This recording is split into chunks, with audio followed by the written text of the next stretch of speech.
Everyone, আশা করি সবাই ভালো আছেন। আজ আমরা দেখব সিএসএস এর আরেকটা প্রপার্টি অবজেক্ট ফিট। চলুন শুরু করি। তো এট ফার্স্টে আমি একটা কন্টেইনার নিচ্ছি।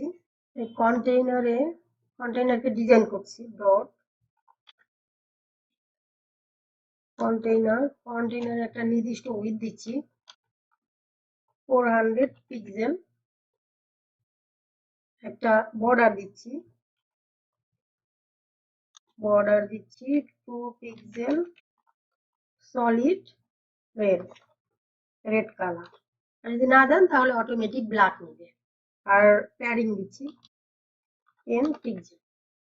কন্টেইনারের মধ্যে একটা ইমেজ ট্যাগ নিচ্ছি, ইমেজ। তো আমি আগেই আমার ফোল্ডারের মধ্যে একটা ইমেজ নিয়ে রেখেছি, rose.jpg। এটাকে এখানে নিচ্ছি সোর্সের মধ্যে। এটা ইমেজ ফোল্ডারের মধ্যে আছে, ইমেজ ফোল্ডার rose.jpg। এখন চলে আসছে। পিকচারটা অনেক বড়, কিন্তু আমরা যে কন্টেইনার নিয়েছি সেই কন্টেইনারের থেকে পিকচারটা অনেক বড়। তো এখন আমরা কন্টেইনারের মধ্যে যে ইমেজ আছে, কন্টেইনারের মধ্যে যে আইএনজি,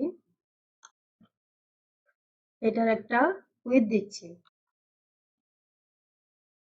এটার উইথ হবে কন্টেইনারের যে সাইজ সেম হবে, তার মানে উইথ হবে 100%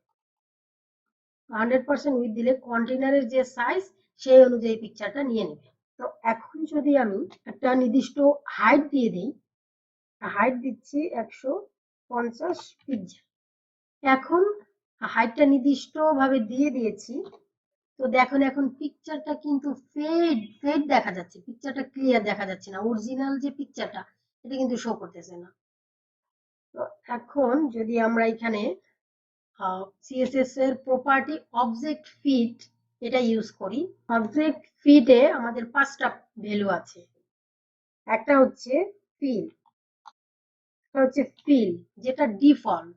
এটা যদি না দেই তাহলে এই সেম এরকমই আসবে, দেয়া আর না দেয়া সেম, কারণ এটা ডিফল্ট থাকে। এটা না দিলেও সেম এইরকমই থাকবে।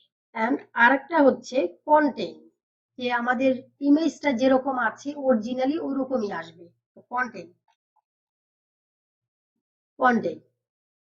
দেখেন অরিজিনালি যে পিকচারটা, ওই পিকচারটা এখানে শো করবে। আর আরেকটা ভ্যালু হচ্ছে, এখন যদি আমি এখানে হাইট উঠিয়ে দেই, দেখেন হাইট উঠিয়ে দিলে সে পুরো হাইটটা অটো নিয়ে নেবে। তো আমরা হাইট দিয়ে দিচ্ছি। তো অবজেক্ট ফিটের আরেকটা ভ্যালু হচ্ছে কভার। দেখেন এটা অরিজিনালি পিকচার, কিন্তু আমাদের যে কন্টেইনার আছে এটা কিন্তু এই দুই সাইডে ফাঁকা রয়ে গেছে, কিন্তু আমরা চাচ্ছি যে কন্টেইনারটা ফুল কভার করবে এই ইমেজটা। তাহলে এখানে অবজেক্ট ফিট দিব কভার। দেখেন অরিজিনালি পিকচারটা নিয়েছে এন্ড ফুল ফিল আপ করেছে। এন্ড অবজেক্ট ফিটের আরেকটা ভ্যালু হচ্ছে scale down. Scale down and আপনার কন্টেইন সেম, কন্টেইনে যেরকম আসবে সেম স্কেল ডাউনেও সেম আসবে। আরেকটা ভ্যালু হচ্ছে নান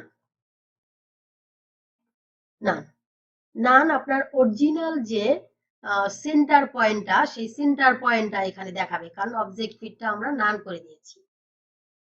তো এইভাবে আপনার যখন যেটা প্রয়োজন, আপনার যে ভ্যালুটা প্রয়োজন ওই ভ্যালুটা আপনি ইউজ করবেন আপনার ডিজাইনে। আশা করি বুঝতে পেরেছেন।